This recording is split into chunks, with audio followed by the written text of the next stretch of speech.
আসসালামু আলাইকুম ফ্রেন্ডস, অ্যাডজেট শিক্ষায় আপনাদেরকে স্বাগতম। আপনারা সবাই কেমন আছেন? আশা করি সবাই ভালো আছেন। বরাবরের মতো আপনাদের সাথে আছি আমি সাইফুল ইসলাম। চলে এসেছি নতুন একটি ভিডিও নিয়ে। আজকে আমরা জানবো আপনি গুণবতী থেকে আমিরগঞ্জ যেতে কোন কোন ট্রেন রয়েছে, সেই ট্রেনগুলো ছাড়ার নতুন সময়সূচি, বন্ধের দিন এবং গিয়ে পৌঁছতে কতক্ষণ সময় লাগবে বিস্তারিত। তো আমি যদি আপনাদেরকে ট্রেনের সময়সূচিগুলো বলে দেই, আপনি গুণবতী থেকে আমিরগঞ্জ যেতে শুধুমাত্র একটি ট্রেন রয়েছে, সেটি হচ্ছে কর্ণফুলী।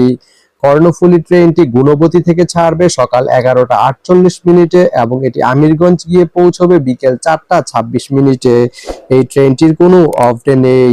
তো আপনি গুণবতী থেকে আমিরগঞ্জ যেতে এই কর্ণফুলী ট্রেনটি ব্যবহার করতে পারেন। তো ভিডিওটি কেমন লাগলো অবশ্যই কমেন্ট করে জানাবেন। আর ভিডিওটি যদি ভালো লেগে থাকে বা আপনার কোনো উপকারে এসে থাকে তাহলে ভিডিওতে একটা লাইক করে দিবেন, কারণ আপনার একটা লাইক আমাকে অনেক ইন্সপায়ার করে নতুন নতুন আরো ভিডিও বানাতে। তো ধন্যবাদ সবাইকে ভিডিওটি এতক্ষণ ধৈর্য ধরে দেখার জন্য। ভালো থাকবেন, সুস্থ থাকবেন, অ্যাডজেট শিক্ষার সঙ্গেই থাকবেন।